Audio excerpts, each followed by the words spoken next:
স্বাস্থ্যের সমস্যা নাই, ঠিক কিনা? কারণ কাছে নাই। কিন্তু বিশ্বনবী এমন পাওয়ারফুল ছিলেন, কাছে আর দূরে কোনো কথা না, ডানে বায়ে সামনে পেছনে 1 মাসের দূরত্ব। এই লোকেশনের মধ্যে যদি কোনো কাফির মুশরিকের আন্ডা বাচ্চা থেকে থাকে, বিশ্বনবীর ব্যাপারে ভয় তাদের অন্তরের মধ্যে ঢুকিয়ে দেয় কে? এজন্য বিশ্বনবীর সাথে কারো মর্যাদার কোনো তুলনা চলে না। বিশ্বনবী আমাদের মডেল। আমাদের মডেল কে? কথা বলেন, সবাই বলেন। আপনাদের মনোযোগ আছে না গেছে?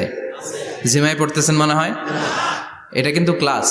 আমি সবসময় বলি আমার আলোচনা ক্লাসের মতো মনে করবেন, because I consider all the sitting person in front of me beside me as a student. আমি যখন কথা বলি সবাইকে আমি স্টুডেন্ট ভাবি, আমাকে শিক্ষক ভাবি। আমার আগে যিনি কথা বলেছেন তখন উনি ছিলেন আমাদের শিক্ষক, আমার পরে কেউ বললে উনি শিক্ষক, আমরা ছাত্র।